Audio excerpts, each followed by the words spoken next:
Repare que eu não estou dizendo no título que nós vamos falar sobre a parábola da figueira que secou. Eu vou falar sobre a parábola da figueira, porque no fundo devia estar até no plural. São as parábolas da figueira, porque são duas.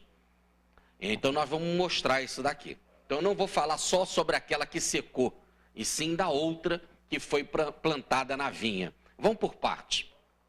Então, primeira, a figueira estéril, aquela que secou, que estava na beira da estrada e que Jesus foi com os apóstolos para procurar algo para comer. Vamos fazer a leitura da parábola, depois vamos dissecar ela. No dia seguinte, é interessante logo nós percebermos o quadro. Estamos já na semana da crucificação. Isso já é no finalzinho da vida de Jesus. Então nós estamos em abril. Abril lá é época já de primavera. É isso? Já ainda não tinha, está chegando já o inverno, né? Então no dia seguinte, saindo eles de Betânia, terra da casa de Marta, Maria, Lázaro, teve ele fome. E vendo ao longe uma figueira que tinha folhas, foi ver se acaso achava nela algo para comer. E aproximando-se dela, nada achou senão folhas, pois não era tempo de figo. Então isso é importante, não era tempo de figo. Mas ele foi procurar algo para comer, só tinha folhas. Nós estamos na primavera. Já ia ter figo. E respondendo, disse-lhe para a figueira: nunca neste éon é ciclo, período, estação. Aí no caso seria a estação da produção de frutas. Tá certo? Então nós botamos a palavrinha como está lá no original. É ciclo, período, dia, estação de fruto. Respondeu então: nunca neste ciclo, ou neste período, ou nessa estação, de ti ninguém coma fruto. Ouviram os seus discípulos ele falar isso para a figueira. Como se ele estivesse dizendo: nessa estação já era, não vai ter figo nenhum. Apesar de não ser época, parece que ele fez uma radiografia, dizendo: não vai ter figo. Não tem agora e não vai ter depois. No outro dia, passando de manhã, viram que a figueira tinha secado desde a raiz. Figueira na beira da estrada, como diz o texto. E recordando-se Pedro, disse-lhe: Rabi, mestre, né?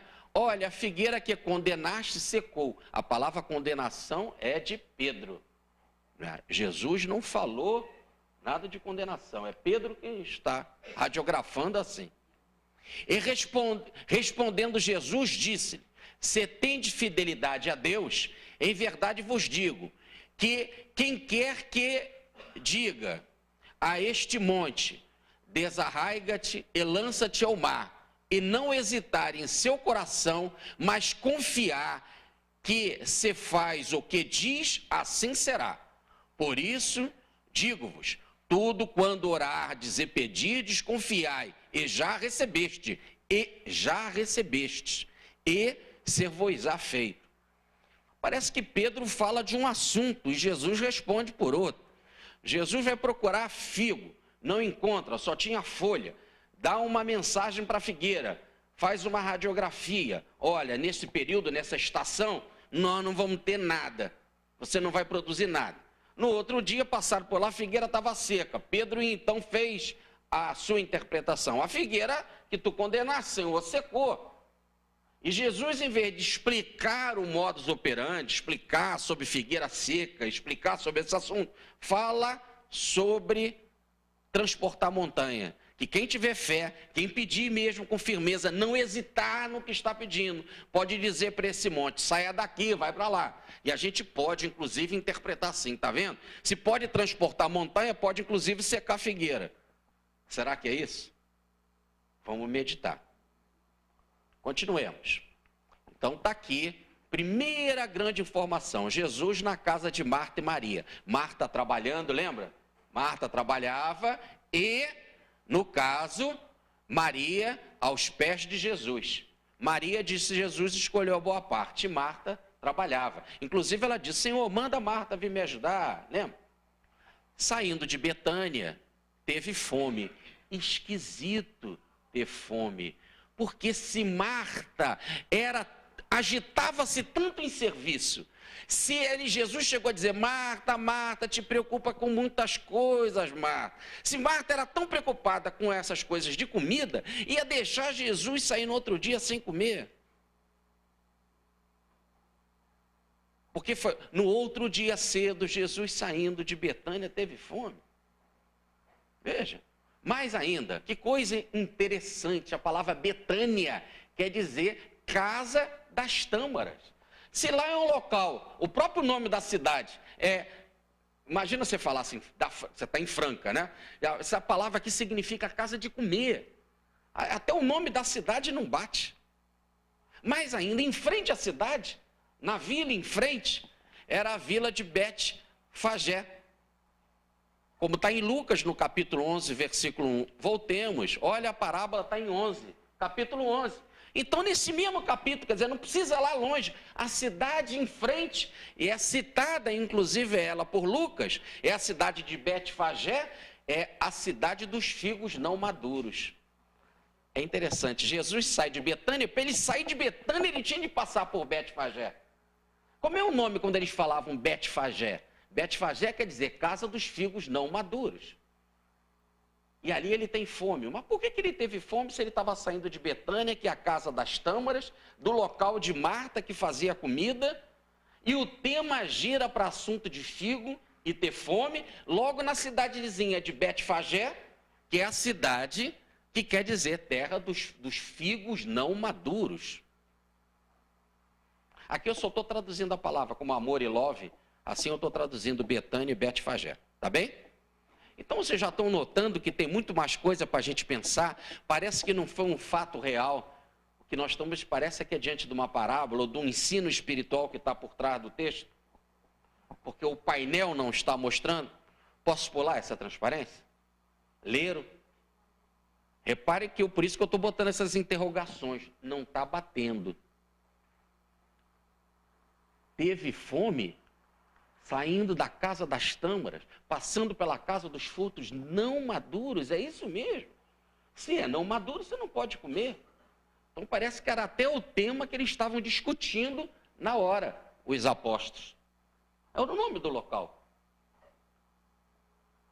Continuemos.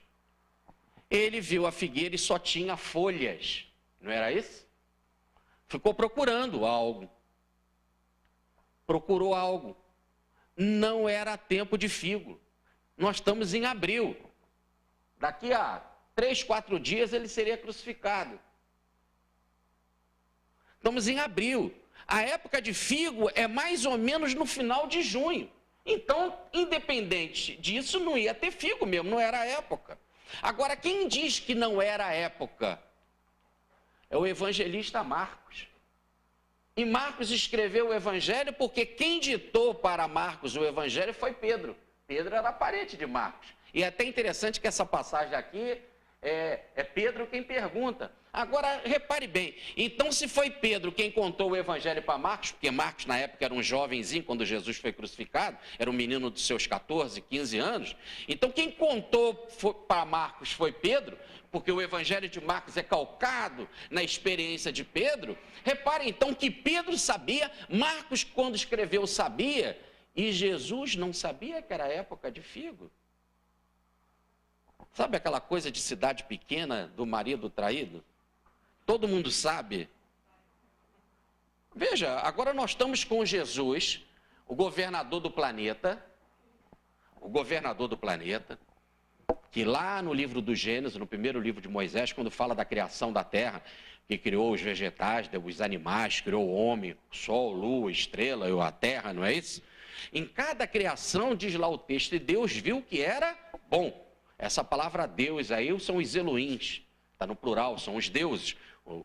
A equipe que está sob a supervisão do Yahvé, que é o próprio Jesus. Então, se ele mesmo fez a sua criação do reino mineral, do reino vegetal, do reino animal, em cada criação, diz lá, e Deus viu, quer dizer, esse Espírito viu que era bom. Agora ele mesmo vai fazer uma recriminação sobre a criação, que ele diz que é boa, quando ela tem um ciclo, tem uma época. Por que ele está fazendo essa recriminação? E por que secou desde a raiz? Como que pode o Espírito da envergadura de Jesus querer mudar o ritmo da natureza, a lei da natureza, se os próprios apóstolos já identificavam que não era época? Continuemos. Vamos analisar a frase. Nunca neste éon, que eu já falei que é ciclo, período, no caso de planta, de fruto, é estação. Nunca nesta estação de ti ninguém coma fruto. A palavra nunca, mequete, no grego, o evangelho foi escrito no grego, quer dizer, não mais. Olha como é que ele então está dizendo. Não mais nesse ciclo, não mais nessa estação, ninguém vai comer. Ele não está dizendo que eternamente não vai comer. Ele está dizendo que neste ciclo, nesse período, nessa estação, não vai comer. É que nem se você vai lá cuidar da mangueira, a sua mangueira está com problema, vamos mudar até de fruto. Você nota pelo desenvolvimento que ali não vai dar manga naquele período. Não está na época, mas pela radiografia que você está dando, que você está fazendo, né, pelos tipos de doença, por praga, ou seja lá o que for, você nota que não vai produzir para aquela estação. Foi isso que ele disse. Não mais vai se comer nessa estação, nesse período figo aí. Éon quer dizer ciclo, período, dia, estação. Por isso que lá na Bíblia é a mesma radical da palavra, a mesma ideia da palavra no hebraico. Quando Deus fez no primeiro dia, no segundo dia, e não dá para a gente falar mais em dia, que a gente sabe que levou eras, é a mesma palavra no hebraico que quer dizer ciclo, período. O grego está usando aquela mesma ideia. Só que no caso de fruto a gente chama de estação. Tá certo? Vamos continuar aqui. Então Jesus está fazendo isso, ó, ele está fazendo uma análise, uma radiografia da figueira. Não tinha folha na figueira? Só não tinha figo. Ele vai olhar. A figueira ficou seca desde a raiz. Interessante que ela estava na beira da estrada, né? Pedro diz, Senhor, a figueira que condenaste secou. É Pedro que usa a palavra condenaste. Mas isso aqui é um problema de tradução. Lá no original grego, o que quer dizer a palavra? A palavra quer dizer kataroi mai. Katá mais aromai. Aromai é orar. Katá é para baixo. Nós vamos fazer a palestra logo mais aqui sobre a oração do Pai Nosso. Eu vou falar sobre essa daqui, oromai, que é a oração. E vocês vão ver que orar, eu não vou me especificar, porque isso nós vamos falar de noite. Vocês vão ver que orar quer dizer abrir a boca. Abrir para captar. Por isso que disse Jesus, não precisa falar muito, porque o Pai está no secreto e sabe de tudo que nós precisamos. Então é abrir para captar, como se fosse uma antena. O que é orar? Orar é se sintonizar com o alto para receber. Tá certo? Agora, ele não está sintonizando com o alto, porque a palavra catar não quer dizer para baixo. Ele está se sintonizando, está se abrindo para baixo. O que é isso? É uma análise que ele está fazendo da situação. Aí, no caso, ele não está captando de Deus, ele quer captar da figueira. Igualzinho quando você faz exame de sangue. Quando você faz exame de sangue, o médico faz nada mais do que essa palavrinha aqui no exame de sangue. Ele faz uma análise para baixo. Ele olha no microscópio, não é isso? Na lâmina, e vê tudo sobre, e faz uma radiografia sua, e diz como é que você está, como é que você não está, se tem diabetes, se tem isso, se tem anemia, se não tem, quais são os problemas, que é prognóstico, o que você tem que tomar, que remédio, não é assim? Está fazendo uma análise da pessoa pelo exame de sangue. O psiquiatra está fazendo isso daqui, o psicólogo, por exemplo, quando ele te escuta, faz anamnese e começa a te analisar. Jesus está fazendo essa análise na figueira, está lá, ó. Ele está fazendo essa análise, observando ela, e depois que ele observou, que ele analisou, ele chegou a uma constatação. Está difícil isso?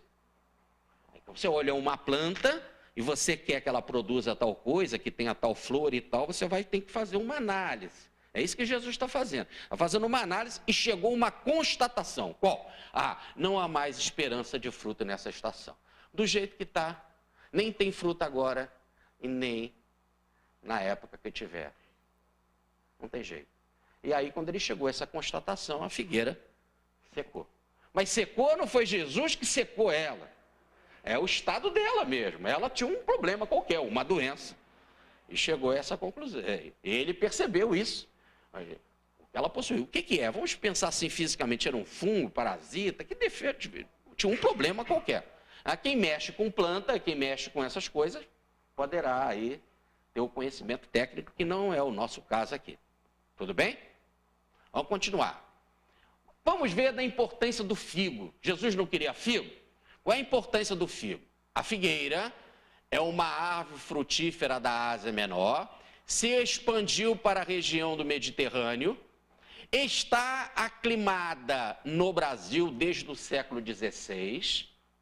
Do ponto de vista botânico, não é um fruto, é polpa das infrutescências da figueira. Aquilo que a gente come de gostoso é uma floração interior.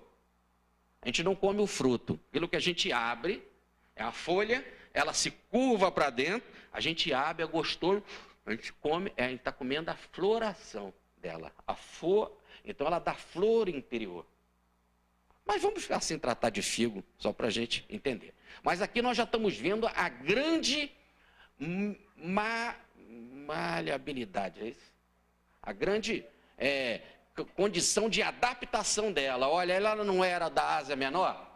Ela não se adaptou no Mediterrâneo? Ela não se adaptou no Brasil? Parece que ela tem uma capacidade de produzir em qualquer lugar, não é assim? Olha, então já é um exemplo muito interessante da figueira. Já que nós estamos querendo pensar em reencarnação, parece que aonde que a pessoa nasce, na Ásia, no Mediterrâneo, no Brasil, seja onde que for, em que condição, tem capacidade para produzir. Estão fazendo a associação? Então tá. Vamos ver as utilidades medicinais daqui do figo. Isso daqui que é a floração interior, ó. E aí, como ele é uma coisa muito boa, vocês vão ver que é bom a gente ter em casa. Eu tinha uma figueira em casa, com um negócio de obra, ela, coitada, teve que sair de lá. Saiu para o plano espiritual, porque eu desencarnei ela. Então, mas eu me lembro que eu fiz uma palestra e eu falei sobre a figueira. Lá em casa foram uns amigos, aí pediram para a gente bater um papo, a gente adora falar de espiritismo. Então eles viram ali a figueira, observaram e tal. Bom, muito bem. Vamos ver as utilidades medicinais. Já que Jesus queria figo, é porque ele deve ter alguma coisa de importante. Porque se não fosse útil, Jesus não ia querer. Vocês concordam? Então tem alguma coisa útil. Vamos lá. Para doença na boca, comer o figo cozido com leite. Se você tem calo, aplicar localmente o suco leitoso das folhas e ramos. Você tem caspa, macerar seco, juntamente com sal e limão e massagear o couro, né, cabeludo. Constipação intestinal, substituir pelo menos uma refeição diária a comer figo. É bom. Isso é o que eu peguei da enciclopédia, não é nada de... Expectoração, cozinhar em leite, sempre picado sem casca, tá? Cozinhar em leite e pouco mel e tomar quente. Feridas, aplicar localmente o suco das folhas ou da pasta da floração interior. Para garganta, está com problema de garganta, cozinhar com água e gargarejar. Inflamações, cozinhar e fazer refeição deste preparado. Você tem uma inflamação. Então repare que ela tem uma utilidade muito interessante. Parece que ela tem várias composições que gera o que nós queremos aqui. Terapia, cura. Porque não existe maior terapia do que a da reencarnação. A terapia que dá jeito, que nos evolui, que nos leva à evolução, se chama reencarnação. É a mais profunda terapia que se conhece. Ora, então parece que o figo tem uma porção de situações interessantes. Vamos aprofundar mais. Tem como a gente colocar o som? Tem? Então você tem que clicar com o mouse aqui em cima desse figo e aí vai ter. Nós vamos ver um pequeno filme de 1 minuto sobre as qualidades do figo.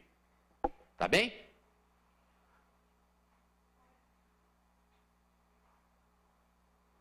Não é permitido?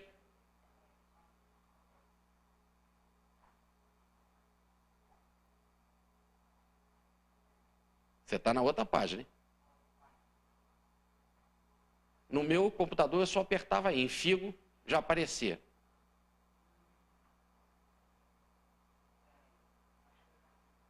Tá aí, esse. Depois você corta.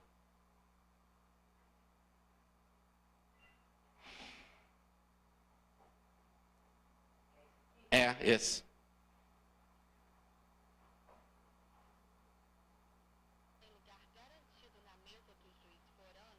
Aí pode ampliar? Pode.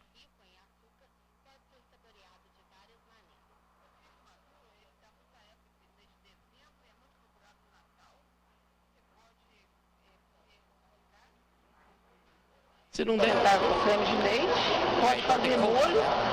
Os restaurantes usam muito para fazer salada. E o figo verde. Em lugar garantido na mesa do juiz forano é o figo. Considerado altamente energético Tá bom, por ser deixa rico em açúcar, Volta pode só ser pra gente saboreado de prestar várias atenção que as maneiras. pessoas estavam aí. Maduro, ele dá... Pode deixar pequenininho, não tem problema. Em lugar garantido na mesa do juiz forano é o figo. Considerado altamente energético por ser rico em açúcar, pode ser saboreado de várias maneiras. O figo maduro, ele dá muita época no mês de dezembro, é muito procurado no Natal. Você pode comer com casca, e acrescentar com creme de leite. Pode fazer molho. Os restaurantes usam muito para fazer salada. E o figo verde, mas é para fazer doce. Entre os sais minerais que contém no figo, destacam-se o potássio, o cálcio e o fósforo, que contribuem para a formação dos ossos e dentes, além de evitar a fadiga mental. É recomendado para os que sofrem de doenças de fígado e vesícula biliar. Em boas condições, o figo fresco conserva-se na geladeira por até uma semana.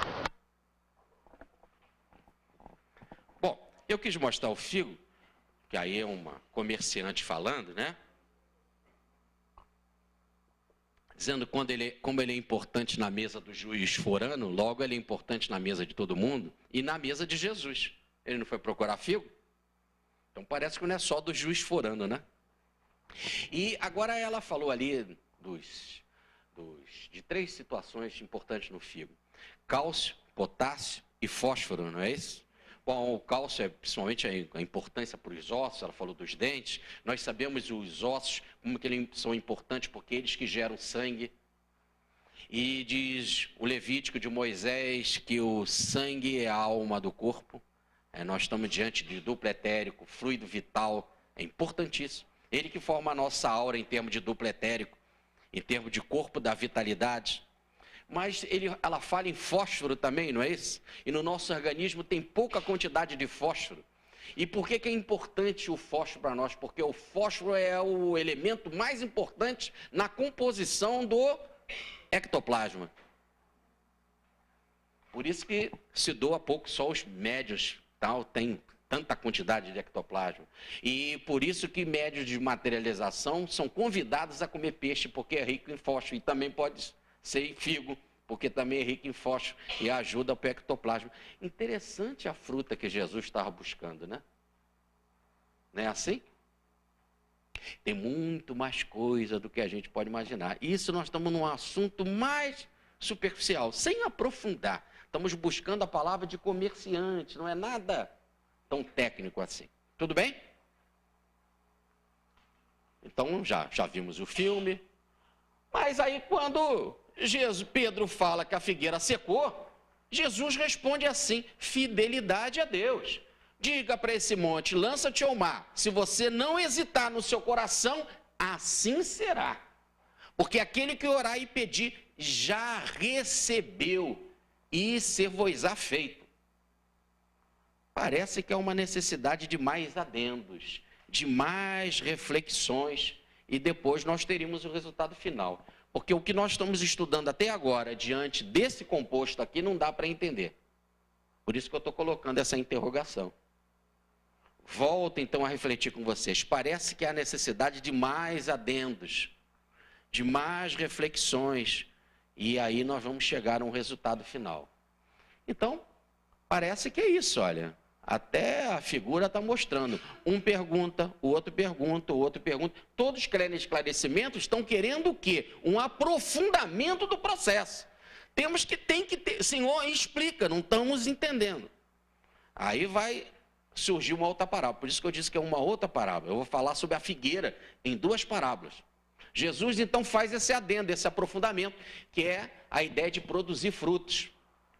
Agora está em Lucas, no capítulo 13, versículo de 6 a 9, e a passagem é a seguinte: dizia então esta parábola: alguém tinha uma figueira plantada em sua vinha, e veio procurando fruto nela e não achou.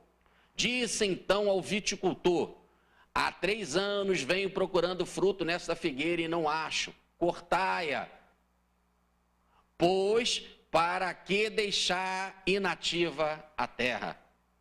Respondendo, disse-lhe o viticultor: Senhor, deixai ainda este ano, até que eu cave em torno dela e ponha adubo. Cavar e botar adubo. Me dá mais 1 ano, Senhor. Mais uma estação. É essa a ideia. E certamente dará fruto no futuro. Certamente. Porque senão, aí nós vamos cortar. Como é que é a história? Nós temos uma figueira plantada na vinha. Está aqui a vinha com seus cachos de uva. E a figueira, nós estamos aí diante de uma cultura múltipla. Qual é a cultura? É vinho, uva. No meio, para aproveitar os espaços, se planta figo. Tudo bem? E a vinha estava tudo bem, mas a figueira não. O dono lá da terra, o dono da vinha, foi procurar algo. E foi 1 ano, 2 anos, 3 anos, ou uma estação, 2 estações, 3 estações, a palavra é on. E não encontrou.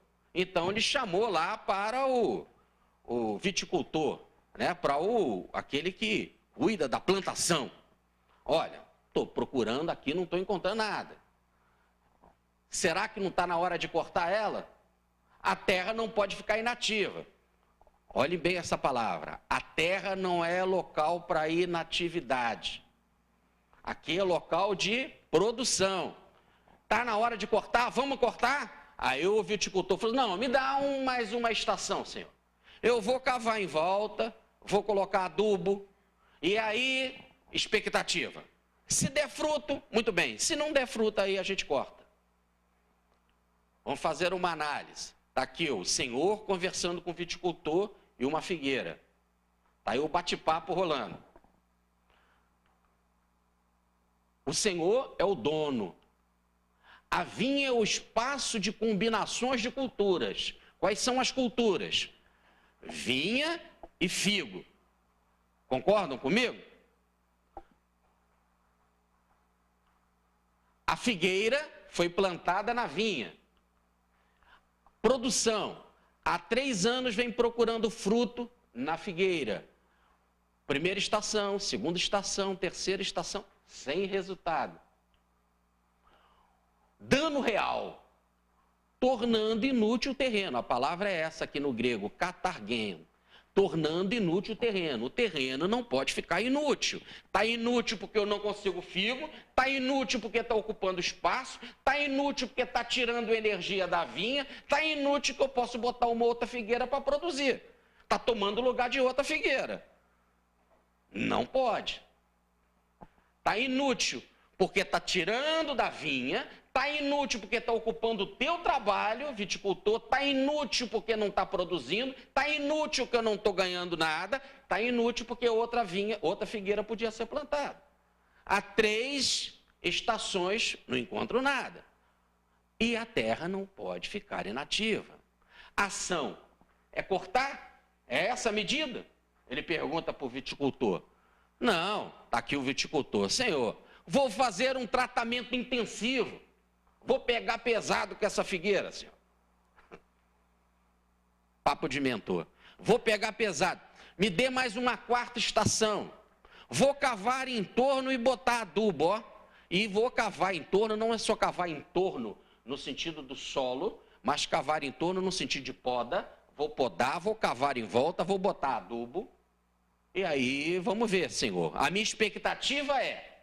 Qual é a minha expectativa? É o futuro. Expectativa é futuro. Ou fruto ou corte. Tudo bem? Agora vamos voltar a isso aqui que é muito importante. A vinha, que pertence àquele dono, é um espaço de múltiplas culturas. Aqui é espaço de uva e figo. É possível isso? Veja São Paulo, o maior produtor de figo do Brasil. São Paulo está aí um quadro dos produtores de figo do Brasil. Aliás, o local que mais produz figo no Brasil é Valinhos aqui. Valinhos fica quanto tempo daqui, ô Visconde? Então, na próxima vez, você vai lá quando eu vier aqui, compra uns figos para a gente. Bom, então, repare bem, olha a combinação múltipla. Outras combinações de outras plantas, 42%. Pode até ter uva aqui também, ó. Se planta com pêssego e goiaba, se planta com figo e goiaba, se planta só 13% é figo com pêssego, só figo 31%. Aí, no caso, não era isso. No caso de Jesus, não era esses 31%, só figo. Era figo com pêssego, ou figo com goiaba, ou aqui são 3 culturas, ou aqui no caso estão aqui nessas outras combinações que pode ser com uva. Então veja, aquilo que Jesus estava falando não é nada difícil, não é nada complicado. Está aí a realidade, se faz múltiplas culturas. Por isso, muita gente pode dizer, mas uma vez me perguntaram numa palestra, mas por que a figueira estava lá junto com a vinha? É múltipla cultura, se aproveitar o espaço. Se aproveita o espaço, e além de se aproveitar o espaço, tá certo? A terra não pode ficar inativa. Essa é a ideia. Vamos para a enciclopédia, porque nós temos que tratar disso agora. Cavar em volta e adubação. Aí vão ter uma opção de palavra técnica, eu já vou sublinhar umas que são importantes para a gente, e essa daí é o que vale. Não que as outras não sejam importantes, mas aí é coisa técnica demais, é coisa lá da produção mesmo do figo, né? Aí vamos deixar um pouquinho em suspenso. A enciclopédia diz, como é que se faz a adubação? 20 quilos de esterco de curral, 5 quilos de esterco de galinha, tratos culturais, manter espessa camada de cobertura morta, aquelas folhas que caem são importantes para a adubação, tratamento fitossanitários, poda e meter cal no tronco. Reparem então que o tratamento, o tal tratamento intensivo que o viticultor falou, até hoje existe esse tratamento intensivo. A ideia é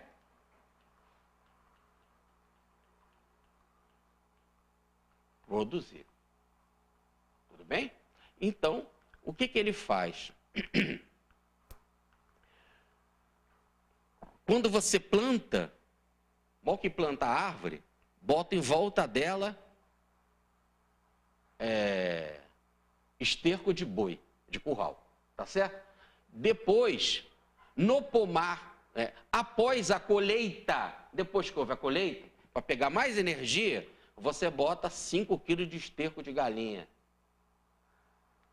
Você deixa as folhas no chão, são importantes, formar aquela camada morta, né? Limpeza dela, de fungos, de bactérias, essas coisas todas, né?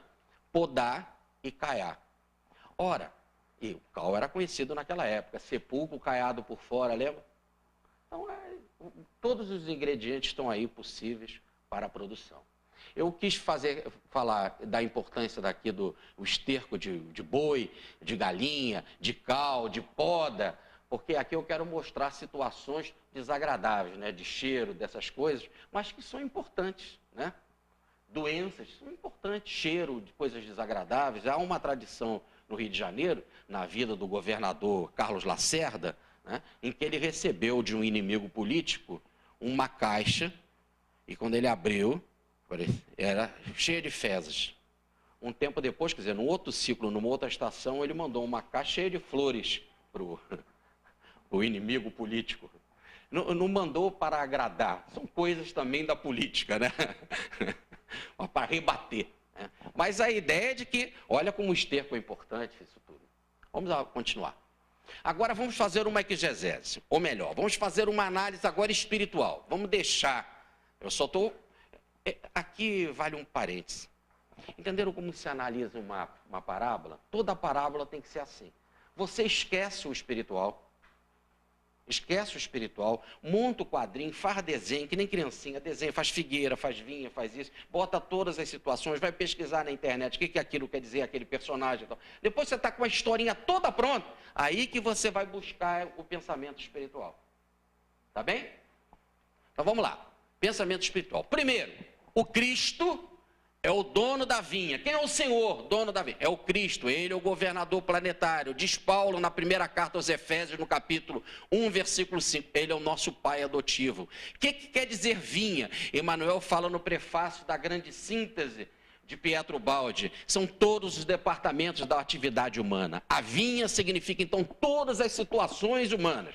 Física, química, biologia, religião, espiritismo, trabalhos sociais, área política, área governamental, imposto de renda, todas as situações, atendimento à criança, escola, todos os departamentos são a vinha do Senhor, do qual ele é o dono. Ele é o dono da terra, ele é o governador da terra, ele é o administrador da terra.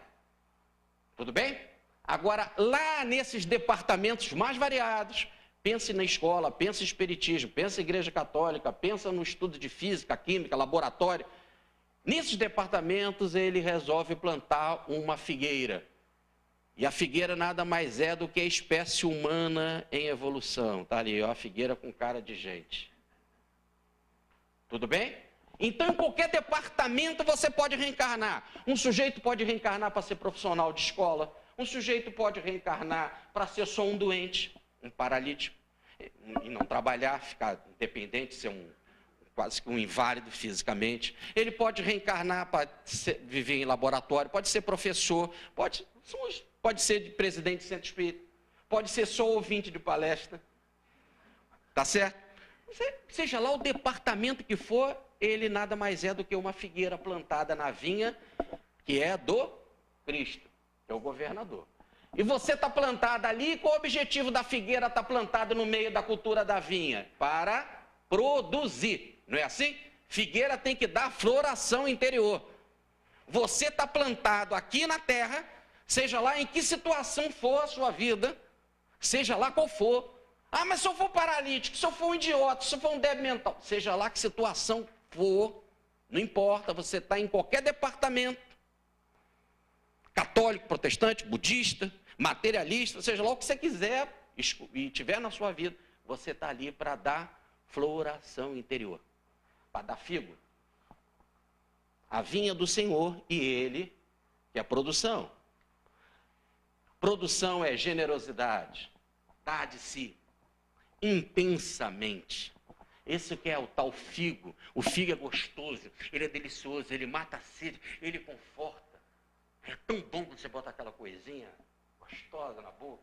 Então essa é a generosidade, a caridade, a atenção, o cuidado, a sua ciência, a sua inteligência, a sua palavra, se colocar a serviço do outro.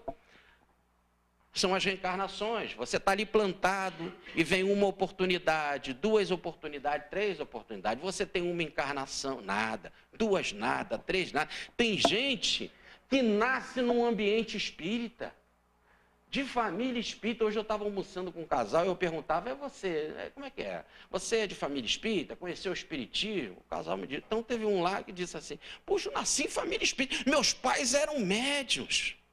Coisa interessante. Então a pessoa nasce numa família espírita, frequenta uma atividade espírita, tem uma boa profissão, tem dinheiro, tem saúde, tem filho, tem casa. E aí está produzindo. Olha que condição maravilhosa, não é assim, não? Tem tanta gente. Aí você pega jovem aí que está na escola, está numa boa escola, estuda no Pestalozzi. Você vai falar com o menino, ele sabe inglês, francês, espanhol. Já viajou para os Estados Unidos, sabe mexer no computador, tem computador em casa, ele, o irmão dele tem outro, e não sei, não é assim? A gente conhece? Tem tudo, frequenta o espiritismo, tem culto do lar, tem papai, tem mamãe, tem irmãozinho, tem saúde, é atleta, faz esporte, ganha medalha em natação. E generosidade? Teve generosidade? Às vezes tem, tomara que tem. Mas quantos que a gente conhece que não tem? O que você fez na vida? O que tu produziu? que você deu de você? Você ganhou tanto, o que deu de você? E às vezes o sujeito tem uma encarnação, tem duas encarnações, tem três encarnações, manda o cara para a Índia, ele nasce como marajá, fica lá, aprende a fazer yoga, lê Buda, sabe tudo do budismo, e não levanta para fazer a caridade para um pária. Trata mal o pária. Entenderam?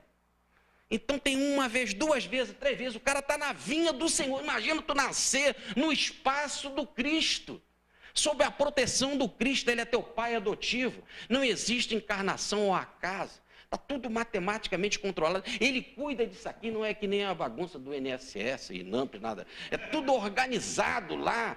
Ninguém reencarna por acaso, tudo certinho. Você vem com o pai certo, mãe certa, na situação certa, tudo organizado.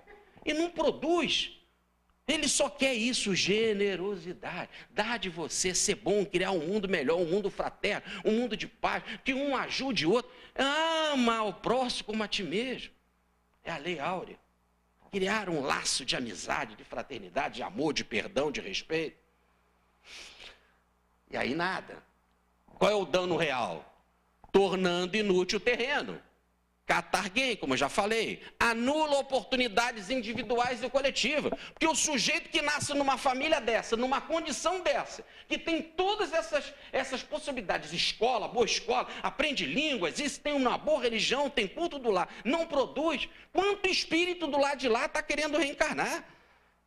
Além do mais, ele está aqui nesse planeta, está construindo uma nova civilização? Não. Então ele está se construindo a si mesmo? Não. Ele está perdendo a oportunidade e não está ajudando o planeta a se desenvolver. Não cresce nem ajuda os outros a crescer. E os outros que ainda querem reencarnar? Nós sabemos que a população ligada ao planeta Terra, como nos informa André Luiz, numa entrevista dada em 1963... através do nosso Chico Xavier, na presença do Valdo, foi quando foi pintado a foto do André Luiz, que foi publicado no jornal aqui na revista de Araras, no Anuário Espírita, né? O André Luiz fala que a população é cerca de 25 a 30 milhões de pessoas ligadas ao planeta Terra, quer dizer, que estão sob a supervisão desse pai adotivo que é Jesus. E se o planeta Terra tem 7 bilhões de habitantes, vai chegar a 7 bilhões de habitantes, quantos que tem lá do lado de lá? Tem mais de 20 bilhões do lado de lá, ligado ao planeta Terra, querendo reencarnar. E o sujeito está aqui, explorando a Terra, no meio da vinha, sem produzir nada. E vem uma vez, vem duas vezes, vem 3 vezes. Tem que produzir. Aí o Senhor fala assim, vamos cortar ou vamos fazer transmigração planetária? Vamos cortar ou é joio? E o joio vai ser separado do trigo e vai para outro planeta primitivo. Lá no planeta primitivo ainda não inventaram o fogo. Ele vai ser missionário lá. Sabe como é que ele vai inventar o fogo lá? Ele vai dar com a unha grossa na pedra, vai ser uma faísca. Ele diz, isso é fogo. Eu já me lembro do meu planeta. Aí ele vai aprender, vai ensinar o outro planeta dessa forma. É joio. Vai fazer transmigração planetária, cortar aqui nesse sentido, porque ninguém morre, nós somos eternos. Nós somos filhos de Deus, somos criados à mesma a imagem e semelhança divina, logo somos eternos, como Deus é eterno. Logo, é cortar e é mandar para onde há plantas e ranger de dentes, para o inferno de planetas atrasados, primitivos, para ver se através do tempo você produz, se o irmão tempo vai agir através de você. Já que a estação normal do ciclo desta terra não está gerando nada. Então o Senhor pergunta ao viticultor, que nada mais é do que um mentor, cada um tem o seu mentor, cada um tem o seu orientador, na linguagem católica, cada um tem o seu anjo de guarda. Então ele pergunta para o mentor, ei, e aí, o que fazer? Cortar ou transmigração planetária? O mentor diz, vou fazer uma terapia intensiva com esse camarada. Mentor nos ama. Vou pegar ele de jeito, Senhor. Vou cuidar dele, está sob a minha responsabilidade. Vou fazer uma cirurgia corretíssima, Senhor. Ele vai ter uma reencarnação purgatória, um tratamento purgativo, uma reencarnação expiatória. Vou cavar em torno e adubar. Cavar em torno é cortar os laços. Cortar laços emotivos, laços filiais, laços paternos, laços de emprego. Cortar. Ah, mas vou colocar adubo também. Vou colocar adubo. Adubo, vou colocar adubo. Ó, como é que é lá? 20 quilos de esterco de boi, 5 quilos de esterco de galinha, vou colocar adubo na vida desse sujeito. Né? Adubo nada mais significa do que problemas na vida. Problemas na vida, resumindo, problemas físicos. As doenças mais variadas, pode ser a idiotia, pode ser uma leucemia, pode ser o pênfico foliáceo, o fogo selvagem, veja lá qualquer coisa. O cara pode vir feio, ninguém gosta dele porque ele é feio, repugnante. Tem gente assim, fica difícil eu entender isso, que eu sou tão assim bonitinho. Mas tem gente que vem feio. Então, os outros problemas, tudo na vida, não é isso? Problemas emocionais. Não só emocionais, problemas psíquicos, os mais variados, mediunidade em desequilíbrio, permissão para obsessão. Digo permissão porque só existe obsessão quando se permite. Nenhum espírito atrasado ataca ninguém se não houver também permissão. Porque cada um tem o seu mentor. E não tem nenhum espírito atrasado que é mais forte do que mentor nenhum. O mentor está sob a supervisão de Cristo. Então ele não age por ele age em nome do Cristo. Então quando é permitido, tá certo? E por isso que toda obsessão é também terapia. Aí as situações pegam, nós vemos coisas complicadíssimas. Então, essa é a quarta possibilidade. Expectativa. Ou essa alma vai gerar generosidade, ou então a gente faz a transmigração, Senhor. E aí ele vai para onde há prantos e ranger de dente, vai para outro planeta atrasado. Uma vez, já teve aqui, você, Visconde, que é mais novinho, já teve aqui em Franca um amigo do Espiritismo, que já desencarnou, já fez muita palestra, que é o Jacques Samoabe. Você conheceu? O orador Jacques Samoabe, com certeza ele já esteve aqui em Franca, foi um grande orador, grande divulgador do Espiritismo. Ele era judeu francês, mas aqui no Brasil aprendeu o Espiritismo e saía divulgando aí em palestra. Mas a voz dele, né, judeu francês, e falando de espiritismo, então ele queria falar aí que se a gente não andar na linha, agora com a virada da nova civilização, que nós temos que construir, que é a civilização do espírito, já tem aí um planeta atrasado, né, que é o planeta Chupão, e aí vai levar o sujeito para lá, quer dizer, é o magnetismo, né, a força magnética daquele planeta, em vez de você reencarnar aqui, você reencarna lá, ser chupado ou atraído magneticamente para nascer por lá, tudo bem? Só que ele queria fazer isso na palestra e ele esqueceu a palavra chupão. E ele, como aquele sotaque que não era bom, né? Francês, judeu e querendo falar, e a palavra não vinha, ele falou, então vem aquele planeta aí, e leva o cara. Planeta, pronto. É mais ou menos isso. Olha, Senhor, ele teve uma oportunidade, 2 oportunidades, 3 oportunidades. Senhor, cortei os laços fraternos dele. Senhor, eu botei uma porção de adubo, problema na vida dele e tal. Mesmo assim, ele foi rebelde, Senhor. Leva ele. Aí o tempo é que vai ensinar. Tudo bem? Tá difícil, não? Então tá. É isso daí, ó. Tá aí a figueira homem, cavar em volta. E tem muito cavar em volta, que é a argola do casamento. Que vem acompanhado daqueles seres tão mimosos, né? Que são os seus sogra, cunhados e as crianças, né? Então, pega a situação. Tá aí. E botar adubo. São as reencarnações purgativas. Não é isso? Já notaram que tecnicamente tem a palavra ex-mulher, quando ela desencarna ou quando você se separa, não é isso? Mas não existe ex-sogra e ex-cunhada. Aliás, tecnicamente não existe, porque você tem um contrato com a esposa. Você não fez contrato com sogra e com cunhado, você fez com a esposa.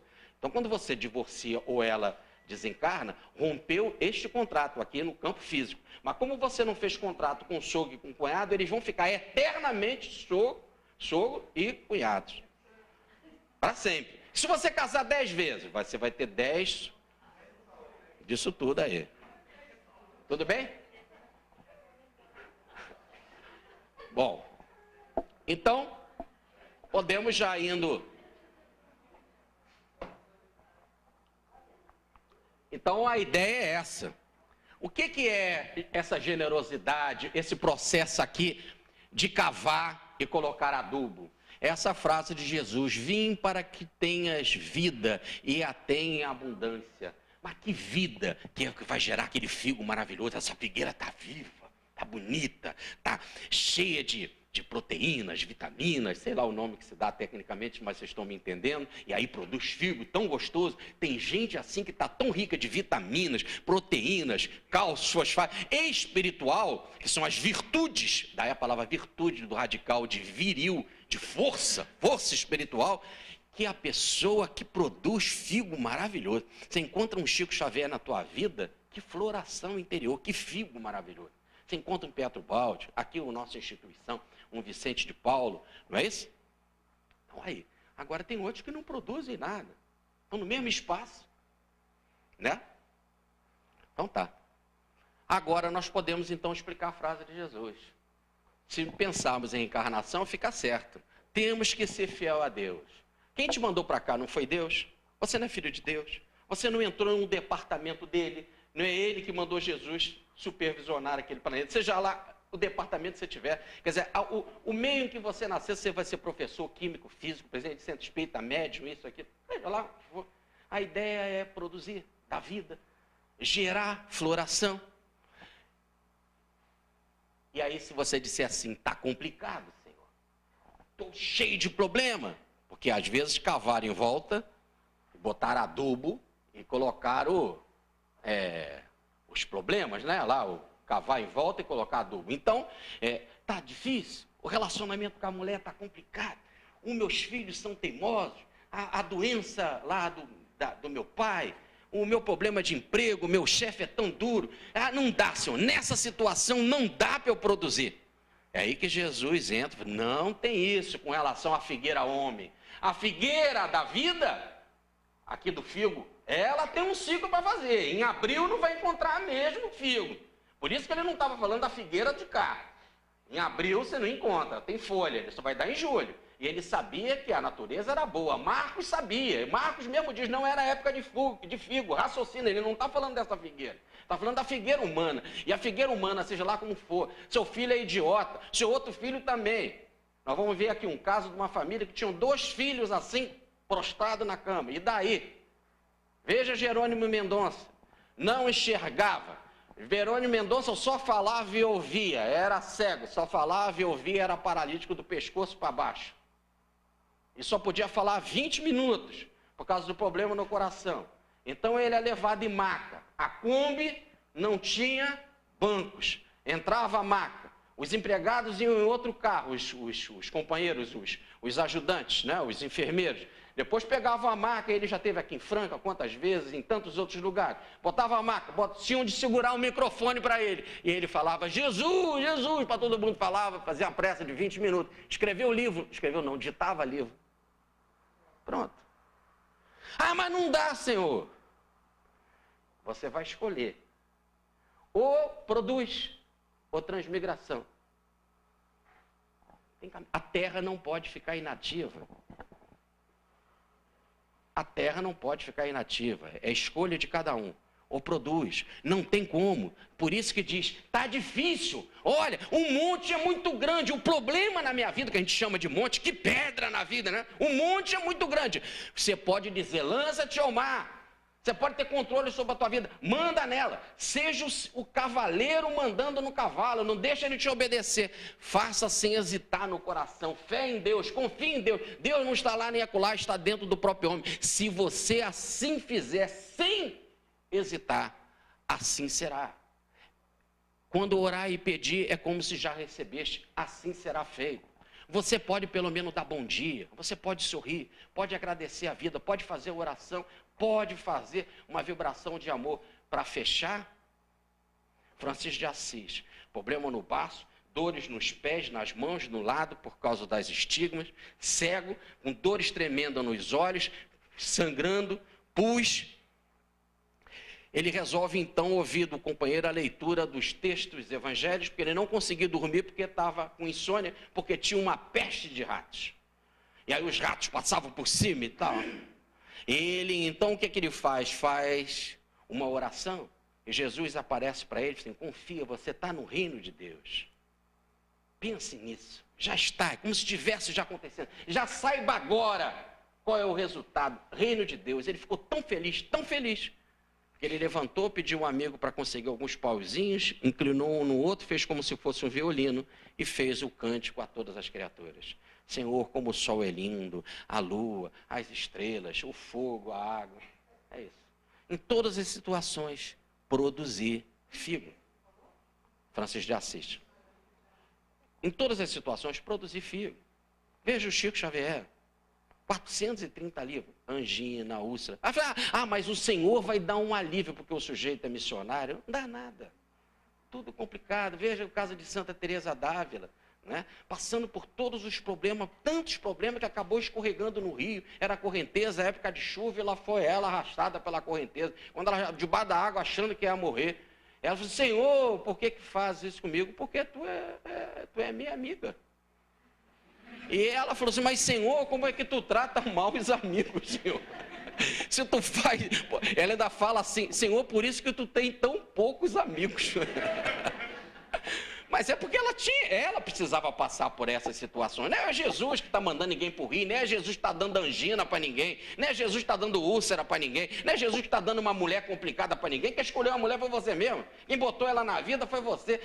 Ele não mandou nenhum problema para ninguém. Veja, é simplesmente a terra é dele e você não produz. É simplesmente terapia. Não interprete o seu problema como desgraça. Deus é um Deus de misericórdia que não dá fardo pesado além das forças de ninguém. O que acontece na vida de cada um, se você acha que é difícil, não interessa o que seja, aquilo que te incomoda, tenha certeza, é terapia. E só está sendo assim na forma de cortar e colocar adubo porque você precisa, porque não está dando fruto generoso. Por isso que está assim na tua vida. É a melhor coisa que poderia acontecer contigo. Saiba que Jesus te ama tanto que ele pode só apenas te dar o melhor para o seu proveito. É assim, então, que quem é a figueira? É um homem qualquer. Um homem qualquer na vida, não importa quem seja, está de passagem aqui. Nós estamos de passagem, como diz Pedro, estamos montando a nossa tenda de passagem.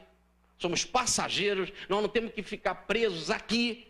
A nossa pátria espiritual quer saber como produzir? Conversa com ele, bate um papo com ele. Não existe melhor forma de bater papo com Jesus do que com a oração. A gente costuma, na hora da oração, a gente gosta de falar metida besta, né? Na oração. Senhor, vos trouxe, vos aquilo. Eu gosto de fazer discurso, né? Que nem aquele homem que recebeu aplausos, ele fez o seguinte discurso na hora do aplauso. Agradeço essas palmas amigas que me chegam do povo brasileiro. Porque o Brasil sempre foi o Brasil. E o Brasil é o Brasil. Porque se o Brasil não fosse o Brasil não seria o Brasil. Mas tem gente que faz oração assim com Jesus. Fala uma opção de palavra inútil. Fica, não é nada disso, é um amigão teu. Pensa bem, ele é um amigão teu. Você não tem intimidade com o teu patrão. Tu não tem intimidade com a tua esposa, tu não tem intimidade com teus filhos, com Jesus não. Às vezes tu não fala para tua esposa o que tu fala para Jesus. Intimidade, amigão, senta com ele, bate um papo, Jesus, me ajuda. Vamos lá, vamos numa conversa aqui. O que eu preciso fazer, Senhor? O que dá para fazer? Como é que a gente pode compor, Senhor? Pelo menos um figuinho eu queria resolver aqui nessa vida.